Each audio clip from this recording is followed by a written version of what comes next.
1943. 2 years of the most devastating war had gone. Defeats suffered in 1941 and retreats made in 1942 were left in the past for the Red Army soldiers. It was time to scour the invaders from their land. Millions of men and women had to leave their families and jobs to master new professions. Former workers, engineers, teachers, and students became tankers, scouts, infantrymen, pilots, artillerists, and submariners. They learned how to fight professionally, how to survive, and how to win. We're going to tell you about those who won this war, who liberated towns and villages, our land, our motherland, our people. Here is our story about the liberators.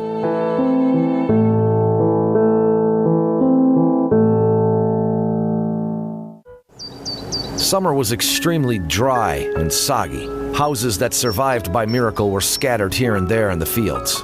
Drone and rumble, clattering tracks and roaring motors.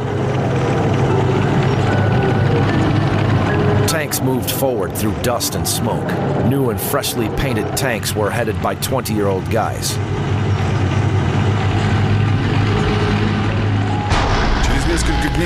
In a few days, they were to become the heroes of one of the main battles of the Great Patriotic War, the Battle of Kursk. July 1943, the liberators were approaching the Kursk salient.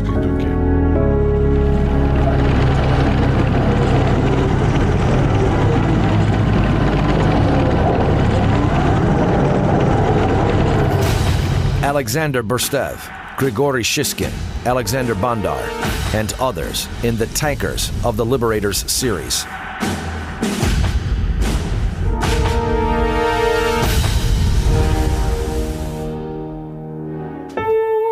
The popularity of tankers before the war was comparable to one of fighter pilots only. In addition to high salaries and complete allowance packages, tankers had iron gray uniforms, leather jackets, and tank helmets.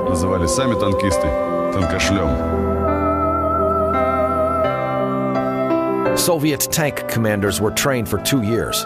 They studied different field tanks operated by the Red Army. Commanders were trained to drive tanks, to fire guns and machine guns. They also studied tank battle tactics. Battle tank commanders were able to substitute any crew member.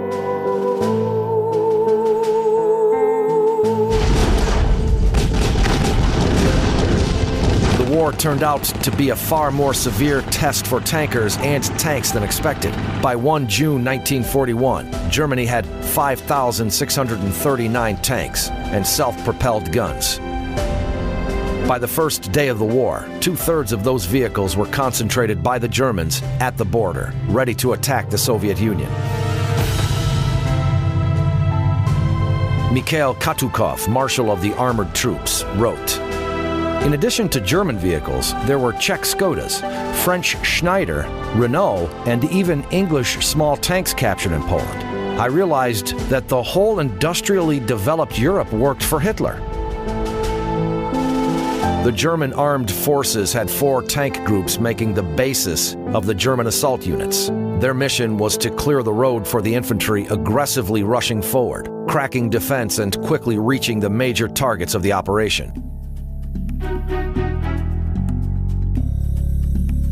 They were not used to keep a specific territory. The main purpose was an onslaught forward to the back land in order to disrupt resistance and disorganize the enemy.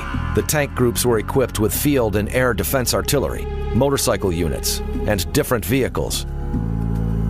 Moreover, each group was supported by an air corps.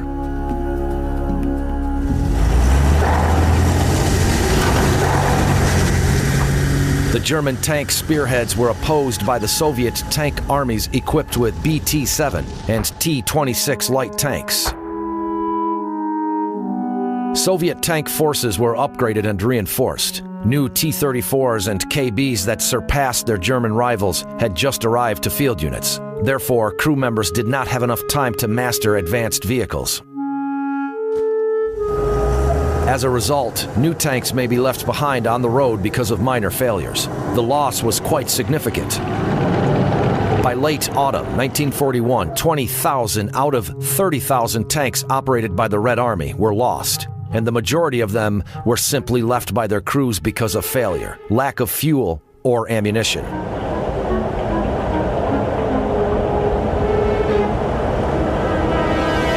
Most tankers changed their uniform for infantry shirts, leaving tank helmets only. However, they still remained tankers.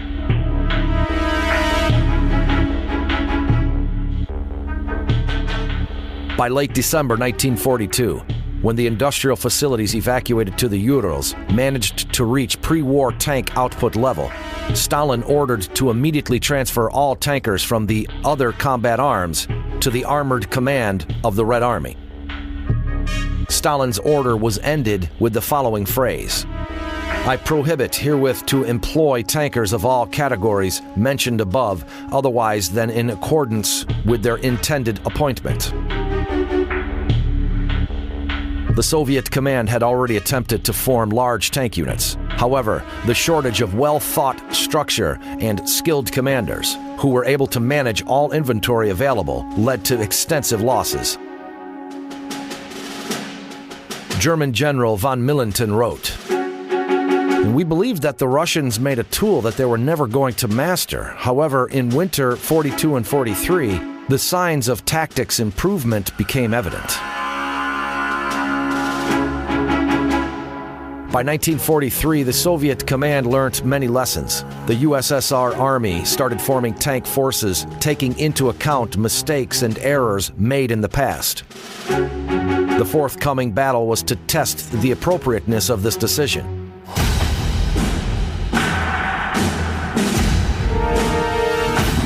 Following the German disastrous defeat at Stalingrad, the Red Army launched the offensive that lasted till March 1943, when it was stopped by the Wehrmacht counterstrike in the eastern Ukraine.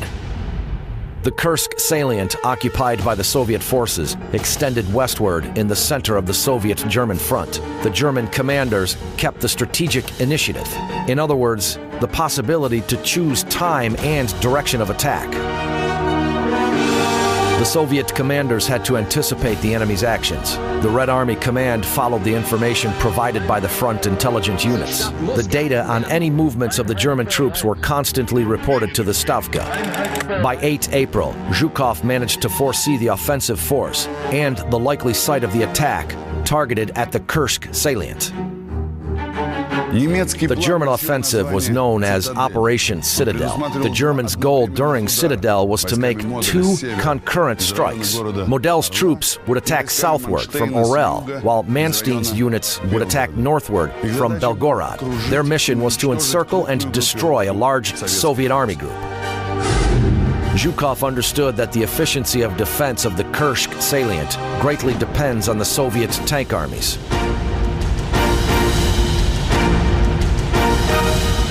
Disastrous defeats during 1941 resulted in the loss of almost all tanks deployed in the western regions and, which is even more important, most professional tankers. The shortage of skilled tankers became evident in summer of 1942. In order to officer new tank forces, Stalin ordered to send monthly at least 5,000 privates and sergeants who completed at least 7 years of studies at school. 8,000 soldiers that completed at least 3 years at school were withdrawn from the front to the training tank regiments monthly. They became gunners, drivers, and loaders. In addition to frontline soldiers, school graduates, tractor drivers, and combiners were sent to training centers. The training course was reduced from 2 years to 6 months. To cut the syllabus to the minimum. Still having no time, they had to study 12 hours a day. Grigory Shishkin recollects, "Those who had satisfactory marks obtained a junior lieutenant rank. One guy became junior lieutenant because of his disrespectful attitude to the vehicles. The exam was held on a very cold day. The guy was asked where the sprocket wheel was. He gave a kick on the wheel and obtained a lower rank." Vasily Bryukov recollects, "In his farewell speech, the head of the training school said, 'Well, guys, we understand that you've almost skipped the training. You have no proper skills. However, you will get them in action.'"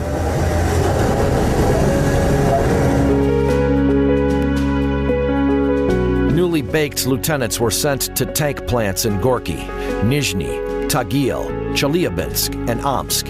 One T-34 tank battalion rolled off the assembly line daily. The graduate commander received a special tank log to fix all events in the course of the tank's operations. He was also given a penknife and a watch to be mounted on the control board.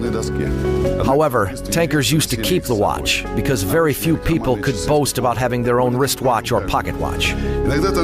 Sometimes tankers were given silk scarves to be used as fuel filters. However, over time they were not required anymore. Tanks and fuel pumps were equipped with high-quality filters. Commanders met their crews at the plant. Altogether, they made a crew of 4.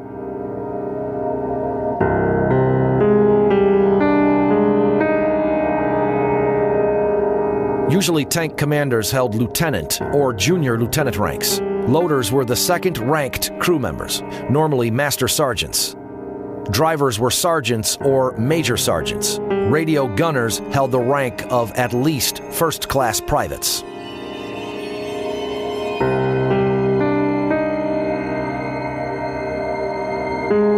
Having received their tanks at the plant, the crews started their 50-kilometer route march that ended with combat firing. Then tanks were loaded on platforms and forwarded to the west, to the front line to meet their fate.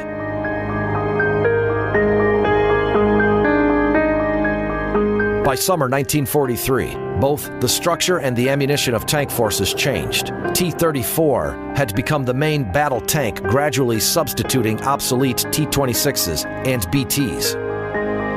It was a movable and fast battle tank fitted with well-tested, reliable diesel motor and inclined armor. T-34 tank, a legendary battle tank of the Great Patriotic War, was designed by the team of engineers headed by Mikhail Ilyich Kashkin. The tests of 2 first pilot tanks started as early as 10 February 1940. On 17 March, T-34 was delivered to the Kremlin, together with other vehicles, where they were demonstrated to Stalin and the Soviet government. Lieutenant Alexander Burtsev, tank commander, recollects. Inclined armor made tankers feel especially proud. T-34 armor is thinner than Panthers and Tigers. The overall thickness is about 45 millimeters. However, due to its inclined position, the hypotenuse reached approximately 90 millimeters, preventing the penetration.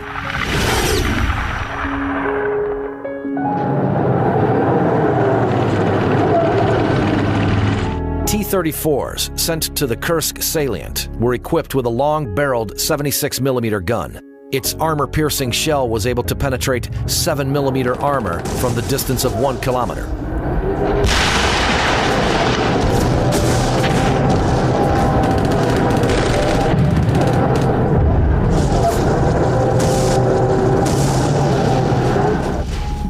The Germans were also preparing for the Battle of Kursk. Their engineers designed new tanks, a famous German tank Zoo, T-5 Panther and T-6 Tiger.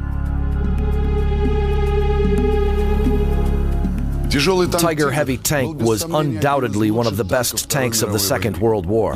However, new machinery put into service caused the same trouble for the Germans like the Red Army tankers experienced in 1941. The main problem of Tigers was quick failure during route marches. Vehicles had to cover large distances in the Eastern Front, while the repair of new machinery required skilled personnel and spare parts. Often, they experienced the shortage of both, as well as fuel required by Tigers in large quantities. As a result, German crews, like Soviet ones, left their tanks on the roads. In addition to new tanks, old T-3s and T-4s were upgraded and reinforced.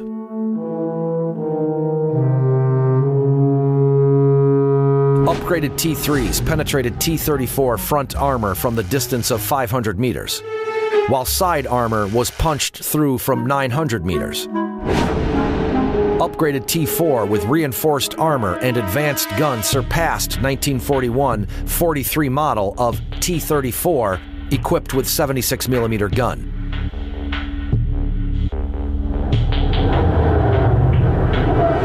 A face-to-face combat between T-34 and Panther or Tiger in open terrain were mere suicide for Soviet tanks. Both Panthers and Tigers were able to hit T-34 front armor from over 2 kilometers. The T-34's gun was able to penetrate Panther's side armor only from 1,300 meters, while the penetration distance for Tigers was 500 meters. In 1943, Soviet tankers could manage to hit Panther's front armor in close combat only.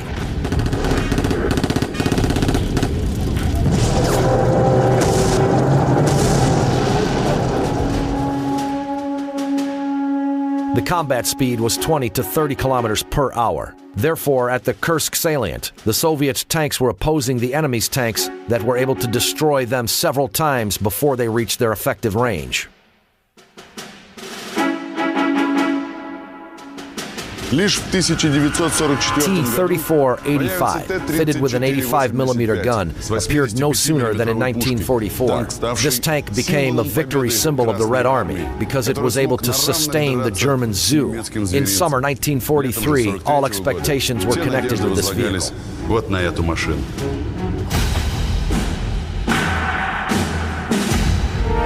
T-34-76 was an advanced battle tank. As any traditional model, it combined both recent technical solutions and compromised design concepts. The first tanks were equipped with outdated gearboxes that could be operated by skilled drivers only. Lieutenant Alexander Bandar, platoon commander, recollects. Unskilled driver may activate the 4th speed instead of the 1st because they have the same direction on the handle, or the 3rd instead of the 2nd. It may lead to the gearbox failure. Drivers should be able to change gears automatically, even with closed eyes.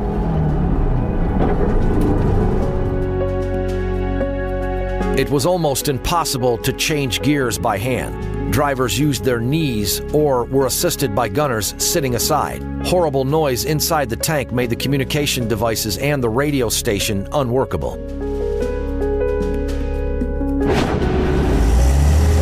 Therefore, to communicate with the driver, the commander put his legs on the driver's shoulders, pressed the shoulders to turn, slightly knock on the head to move forward, and push in the back to stop the vehicle. The German tank took a crew of 5, including 3 crew members located in the turret. T-34 had set for 4, while the turret had a place for 2 persons only. Therefore, tank commanders acted as commanders and as sight gunners. The commander was separated from the loader by the gun. They were able to communicate, but mostly speaking in signs. Alexander Bandar recollects. Show your fist to the loader to make him charge an armor-piercing shell, while a flat hand means a fragmentation shell. After shooting, the turret was filled with powder gases, irritating the eyes. The fan mounted in the turret was not capable of blowing the smoke away. Fired cartridges also emitted smoke. Often, the loader had to throw hot cartridges from the tank by hand. T-34s were minimally comfortable. During offensive actions, tankers had to sleep in the tanks in a semi-sitting position. Petri Kirichenko, Major Sergeant, radio gunner. Though I was tall and thin, I managed to find a position to have a sleep sitting on my seat. Recline the backrest, take off your felt boots to keep your feet warm, and enjoy sleeping. Nikolai Alexandrov recollects. During the war, I never slept in a normal bed, either on a plank bed or on boards. The driver and the radio operator slept semi-sitting on their seats while we laid on the ammunition stowage rack. Sometimes we put boards on the turret ring to have a short sleep. If a tank unit took up defensive or laying-in-wait positions, special earth shelters, caponières were made. Winter, snow, frozen earth, and 4 shovels. Grigory Shishkin recollects. Just try to dig out a trench 3 meters wide, 6 meters long, and approximately 2 meters deep. Sometimes, after the tank was finally hidden in such shelter, we received an order to march. So we changed the position and started digging again.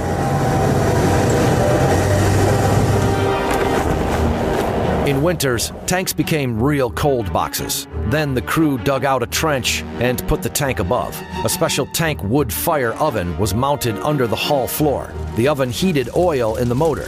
Therefore, it was easy to fire up the tank if necessary. The oven also heated the crew. The tankers gathered around the oven to warm up.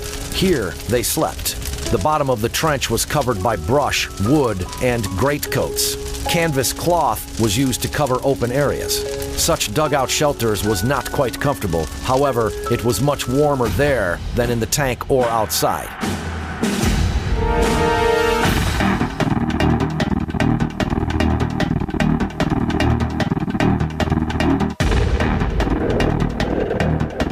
The Battle of Kursk was inexorably approaching. The unprecedented number of armored vehicles never yet seen during the war stop in tracks on the alert. The final plan of the Soviet command was as follows: to make the enemy exhaust himself against the defenses and to go over to the general offensive, which would finally finish off his main force.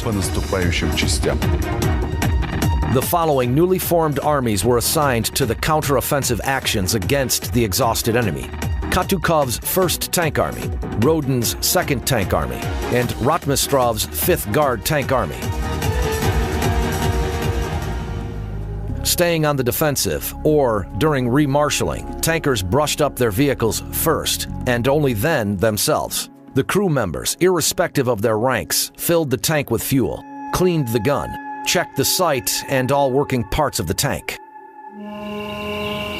Only after the tank was in perfect order, the tankers could have a wash, have a shave, take a meal, and, which is more important, take a rest. The tank was the tankers' home. They were used to severe conditions. During offensive operations, they were not able to wash or change clothes. Grigory Shishkin recollects. We happened to stay a whole month without washing. We were happy to have a wash once in 10 days. The washing house was arranged as follows. A hovel covered with fir tree branches was made in the forest. The floor was also covered with fir tree branches. Several crews gathered together to have a wash. One is responsible for heating, others for fire, wood, and water. During intensive fighting, food was delivered to tankers by the end of the day only. They had their breakfast and lunch and dinner at the same time. Officers had supplementary ration including butter, sugar, and sweets. However, it was mauvais ton to have meals alone. Therefore, commanders shared their supplementary ration with their crew. Food reserves were kept in the tank. During offensive operations, such reserves were the only source of food for the crew. Mikhail Shister recollects. Tankers enjoyed good food supplies. We also used captured food as supplementary rations. The bag ration was fully consumed before battling in order not to waste food if we were going to be burnt. Once, the unit of Burstev's tank captured a German food convoy. Sausage, cans, cheese. We filled our tanks with food, and a week was not enough to do away with it. Veterans told about food provided by civilians. We did drink alcohol. After battle, we took our ration, 100 grams. However, a skilled commander would never let the crew take any alcohol before battling. Grigory Shishkin recollects. All people around were drinking. Field engineers teased us. You iron pigs, why aren't you offered a drink? First, my guys took offense. Then they understood that was for their sake. Drink as much as you want after fighting and never before, because each minute, each second matters. If you miss your chance, you are lost. Have a rest after battling and back in action.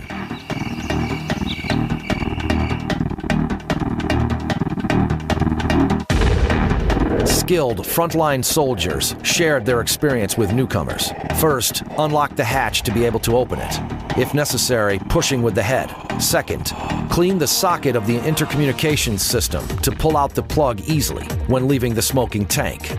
Third, take off the belt. Cut off pockets from the jacket in order not to be hooked when jumping out. Such invaluable advice saved many lives. Different things could become obstacles on the way from a burning vehicle. Even uncomfortable clothes. Konstantin Schitz recollects. One tank squadron was commanded by Senior Lieutenant Sirik, quite a presentable man. Once, he captured some good clothes at the station and he started wearing a long Romanian coat. When their tank was shot, the crew managed to jump out while the commander did not because of the coat.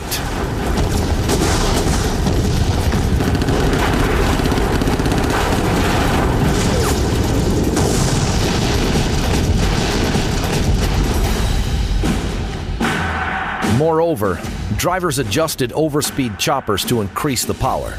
It was prohibited because such adjustment reduced the service life of engines. However, increased power was an extra advantage that became determinative during battle. Last minutes before fighting were spent in private.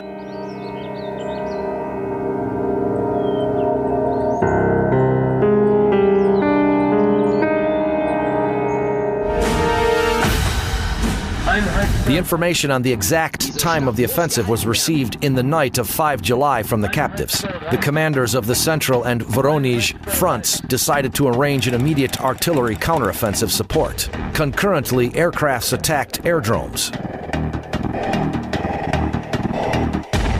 However, the concentrated fire of the Soviet artillery was sufficiently effective only in the areas where the Soviet intelligence units managed to identify deployed enemy's facilities, while the morning attacks of the Soviet air forces failed because the Luftwaffe aircrafts had already been in the air.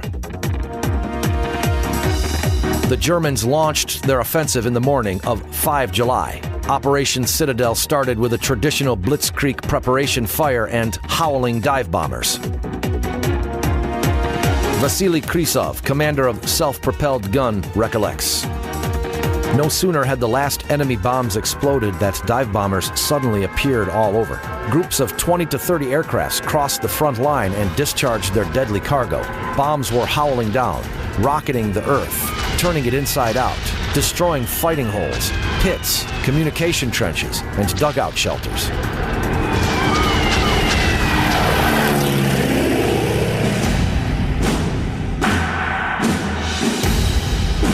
The Soviet command had at their disposal significantly more manpower and weapons. However, the reserves were scattered along 100 kilometers of the front line, while the Germans managed to concentrate their forces on the main direction of the offensive 4 to 5 times exceeding the power of the defensive lines. Wehrmacht managed to gain 7-fold superiority in the number of tanks on the southern flank.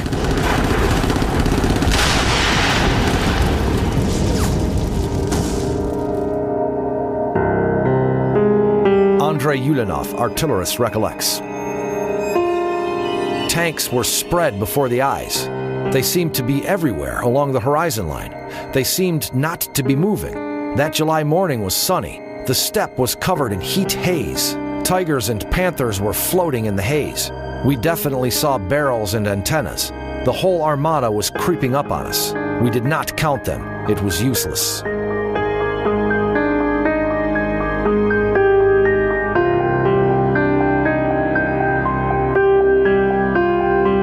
The enemy was breaking through the Soviet defense. It took the 2nd Tank SS Corps, commanded by Paul Hauser, 17 hours only to overcome the front defense line that had been built for several months.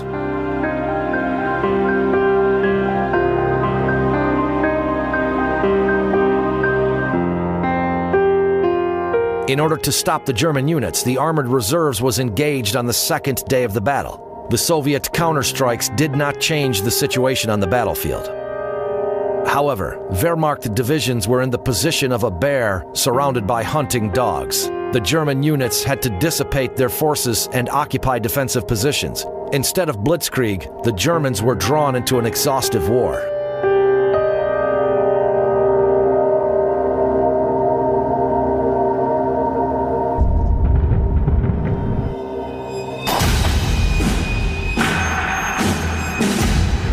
The most dramatic events happened on the southern flank. Hoth's 4th Panzer Army meant to advance on Oboyan, but failed.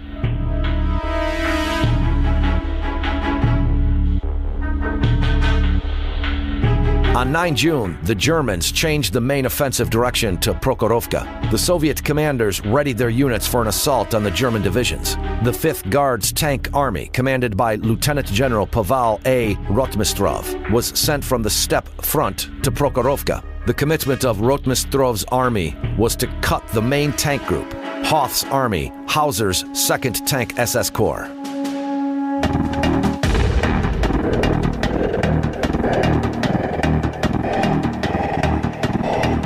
On 12 July at 8:30, Guardsmen launched their attacks in response to Katyusha firing signal. The main assault was targeted at the 6-kilometer front line, 2 kilometers southwest of Prokhorovka. Just at that spot took place a famous battle that was subsequently called the Tank Encounter Battle. However, no encounter battle happened. The reconnaissance data enabled the German command to anticipate the Soviet counterstrike. Only one, Hauser's division that was not opposed by the Soviet armed forces, managed to launch an offensive, while 2 other divisions took their defensive positions preparing to fire at Russian tanks from a distance.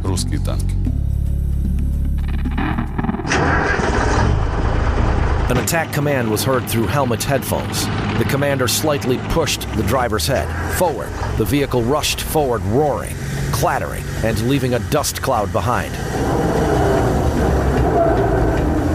The visibility through the hatch palm, wide open, was approximately 100 to 150 meters. The lives of the crew members depended on the driver's experience. He had to assess the position, determine the route, find an appropriate shelter, and protect the tank sides. The radio operator was tuned to receiving. It was possible to switch to the internal communication system if necessary. The radio operator was also responsible for firing the machine gun, aiming through a finger-wide hole with land and sky flitting before his eyes. The loader observed the right-hand area. His task was to load the gun and to point out potential targets to the commander. The commander watched left and right, seeking for targets. Due to squeezing space, he would hold his hands crosswise. His left hand was on the lifting mechanism, while his right hand on the turret turning handle. No time for fear. Fear was fading away by cold-blooded premeditation. Nikolai Zheleznov recollects. You were driven by an intangible extra force in an attack. You were not a human being capable of thinking. Maybe this was the way to survive. Tanks were zigzag moving forward at 20 to 30 kilometers per hour. The commander caught an enemy tank by the sight, pushed the driver's head and shouted, "Short," meaning a short stop. Command to the loader. Armor piercing. If the driver saw a level area in front of the tank, he shouted to the commander. Pathway. It meant that the commander could stop the tank and start firing if necessary. The loader rammed a shell and attempted to outcry the motor roar and clashing bolt. Armor piercing ready, suddenly stopping. The tank keeps vibrating. Countdown, 1. Now all depends on the commander, his skills and luckiness. A motionless tank is an easy target for the enemy. Sweat dripped into your eyes. The right hand turned the turret. The laying mark was pointed at the target. 2. The left hand rotated the lifting mechanism to adjust the range. 3. Fire. The commander pushed the gun's bolt. The rival managed to shoot back, but it was a bound shot. The shell bounced off the armor. The blow on the tank would make your ears ring. Scale splitting off the armor would cut your face and penetrate into your mouth. Without waiting for a command, the driver took off the tank. The battle proceeded.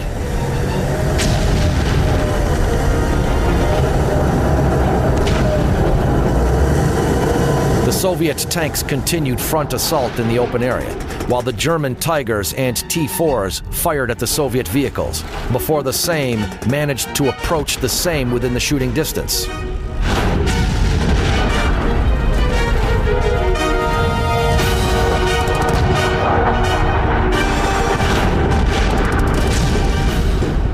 Vasily Bryukov recollects.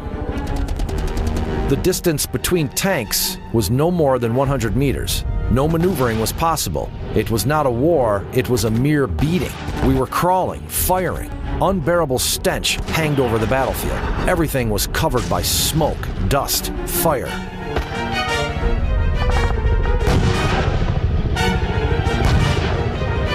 Tanks were burning, vehicles were burning, communication systems failed. On 12 July, Rotmistrov's army suffered serious losses. The counterattack failed and never changed over to the counteroffensive. However, Manstein's plans to break through the Prokhorovka defensive lines came to nowhere.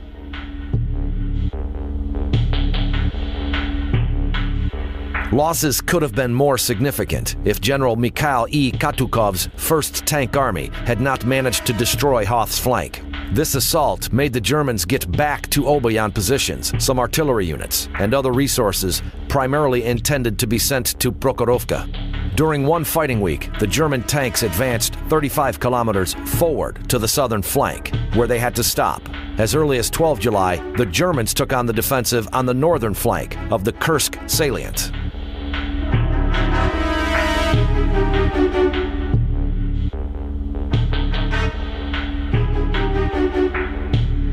You never know whether the battle is going to be successful for you or not. If a shell hits the motor compartment, you're lucky because the tank dies out and the crew has time to jump out. If a shell hits the turret or the fighting compartments, fragments would wound crew members. Split fuel inflamed easily. The only thing that mattered is the tanker's ability to quickly respond because he has 2 or 3 seconds to leave the tank before the fire runs through the fighting compartments.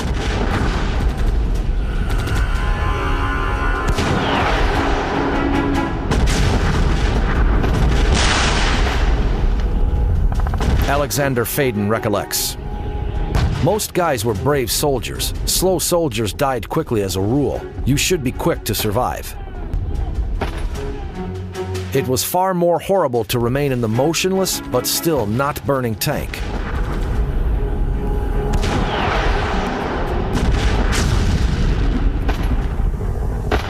Ian Degan recollects.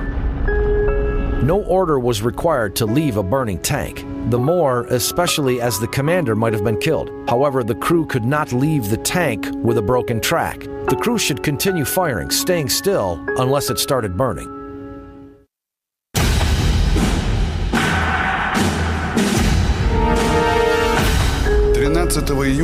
On 13 July, Hitler stopped Operation Citadel.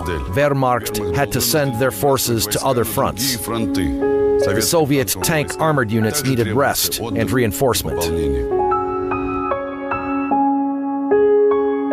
Survived tankers who lost their tanks were put into the battalion reserve. Nobody took a long rest. Unburnt tanks were quickly repaired. Sometimes one tank was made using the spare parts from several shot-up vehicles. Often, repair required rather inventive skills than efforts. Ivan Nikonov recollects. My tank fell down from the bridge. We managed to hook it, but could not pull it out. Our experts dug out a shallow trench and put one track inside. Then the other tank was positioned perpendicularly. The track was disconnected from the second tank, while the rope was connected to the sprocket wheel. Such hoist was used to pull the tank out. Then the tracks were mounted back and the tank was fired.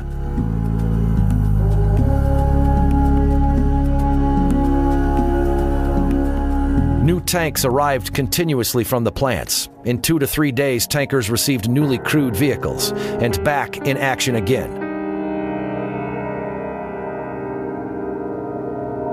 Ian Degan recollects. Tracks in blood is rather a metaphor. Tracks were covered by soil that quickly removed any signs of blood. At the same time, it was quite normal to see blood and flesh on the hull back. Tankers got used to it soon. Even when they had to remove fragmented bodies from burnt tanks, tankers kept a stiff upper lip.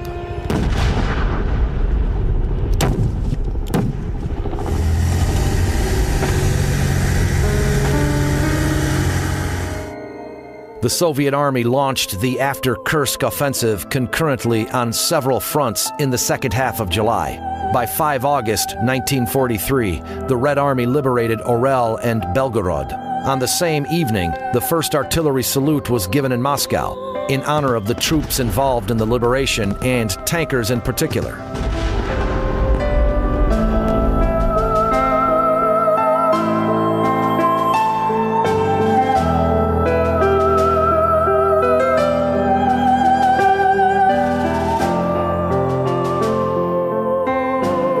1944, T-34 equipped with 76mm gun remained the main Soviet tank. However, from the mid-year, it was substituted by T-34-85. T-34s took part in all large offensive operations of the Red Army that ended with the complete destruction of extensive German forces.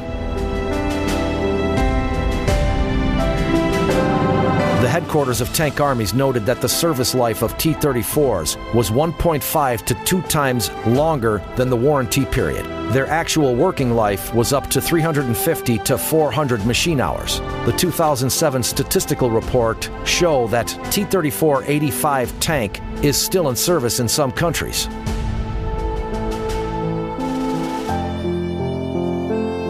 In addition to the famous T-34, other armored vehicles were in service in the Red Army. IS-2 heavy tank was the most powerful and the best reinforced, serially produced tanks during the war, and one of the top rank tanks in the world.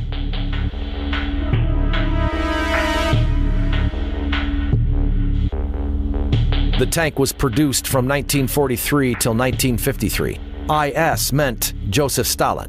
Such tanks played a decisive role in battles of 44 and 45 in Europe.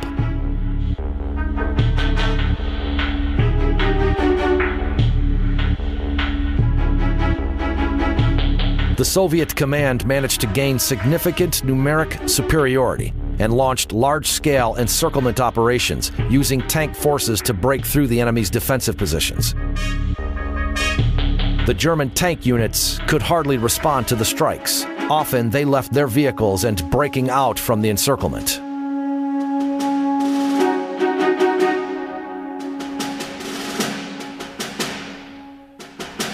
Soviet tankers continued performing their hard job. They moved westward, losing their comrades.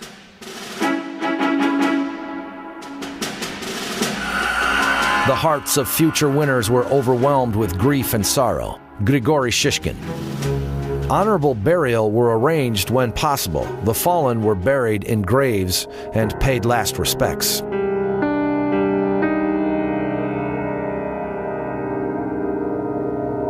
During the battle or retreat, somewhere in the forest or in marshy areas, it was hard to arrange proper burial. Sometimes there was nothing to bury.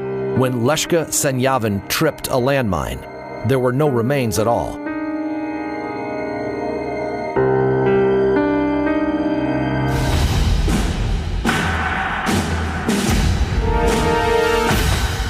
Vasily Bryukov, tank battalion commander. I captured 2 maps of the 2nd German Tank Division. The headquarters positions of tank units marked on the map made clear the intentions of German command. I was awarded the Order of Suvorov. I was called for awarding to Corps Commander Guveronenko. I saw him and Sheleg, the chief political officer. The Corps Commander enviously said to the chief political officer, "Look, Sheleg, this Percy boy was awarded the Order of Suvorov."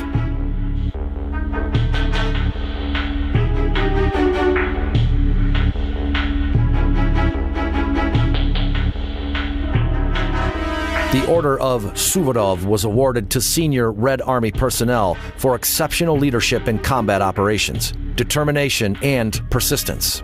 The Order of Suvorov was broken down into 3 different classes: First Class, Second Class, and Third Class, with the First Class as the highest degree.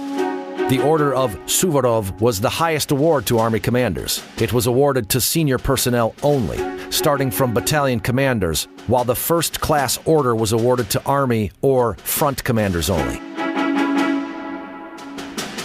The First Class Order was awarded 391 times, included 1 command and 2 military training units.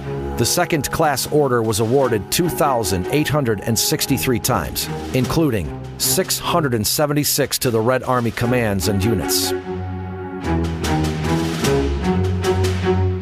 The Third Class Order was awarded 4,012 times, including 849 to the Red Army commands and units.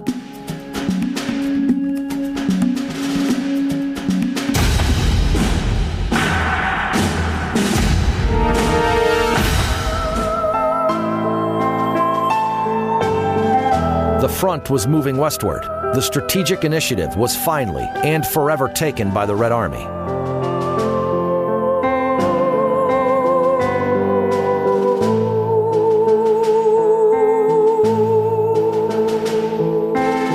The failure of Operation Citadel actually meant a defeat. The initiative passed to the Soviet forces. Therefore, Operation Citadel became a determinative and turning point in the war on the Eastern Front. Field Marshal von Manstein bitterly noted,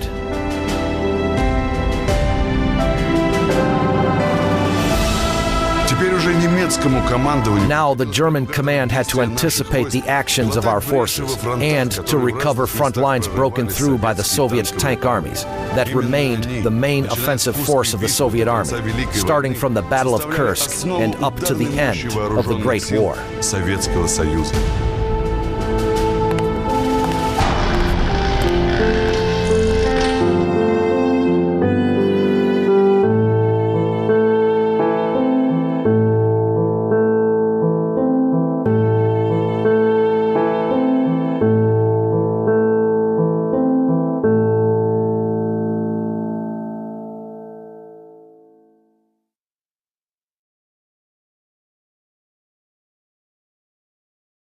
Disrupt resistance and disorganize the enemy.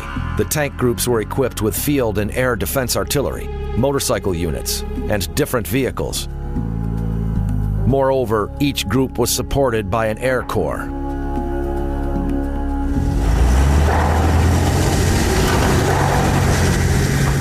The German tank spearheads were opposed by the Soviet tank armies equipped with BT-7 and T-26 light tanks.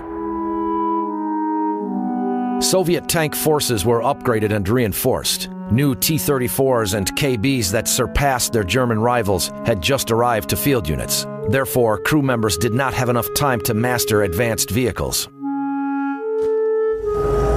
As a result, new tanks may be left behind on the road because of minor failures. The loss was quite significant. By late autumn 1941, 20,000 out of 30,000 tanks operated by the Red Army were lost. 1943, 2 years of the most devastating war had gone. Defeats suffered in 1941 and retreats made in 1942 were left in the past for the Red Army soldiers. It was time to scour the invaders from their land. Millions of men and women had to leave their families and jobs to master new professions. Former workers, engineers, teachers, and students became tankers, scouts, infantrymen, pilots, artillerists, and submariners. They learned how to fight professionally, how to survive, and how to win. We're going to tell you about those who won this war, who liberated towns and villages, our land, our motherland, our people.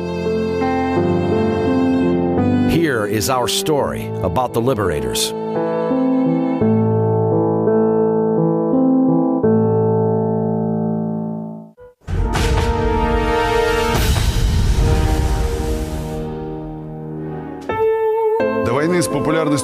The popularity of tankers before the war was comparable to one of fighter pilots only.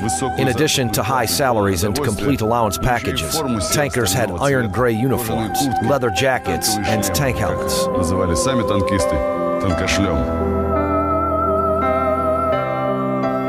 Soviet tank commanders were trained for 2 years. They studied different field tanks operated by the Red Army.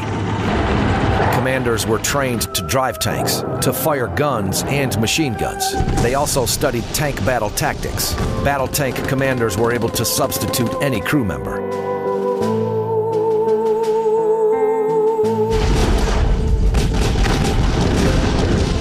The war turned out to be a far more severe test for tankers and tanks than expected. By 1 June 1941, Germany had 5,639 tanks and self-propelled guns. By the first day of the war, 2/3 of those vehicles were concentrated by the Germans at the border, ready to attack the Soviet Union. Mikhail Katukov, Marshal of the Armored Troops, wrote, "In addition to German vehicles, there were Czech Skodas, French Schneider, Renault, and even English small tanks captured in Poland, I realized that the whole industrially developed Europe worked for Hitler. The German armed forces had 4 tank groups making the basis of the German assault units. Their mission was to clear the road for the infantry aggressively rushing forward, cracking defense and quickly reaching the major targets of the operation. They were not used to keep a specific territory. The main purpose was an onslaught forward to the back land in order to... Summer was extremely dry and soggy. Houses that survived by miracle were scattered here and there in the fields. Drone and rumble, clattering tracks and roaring motors. Tanks moved forward through dust and smoke. New and freshly painted tanks were headed by 20-year-old guys.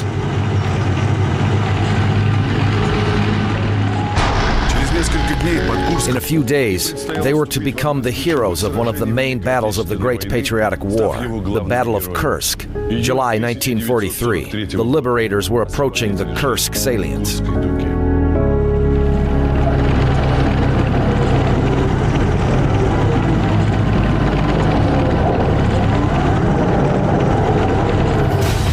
Alexander Berstev, Grigory Shishkin, Alexander Bandar, and others in the Tankers of the Liberators series.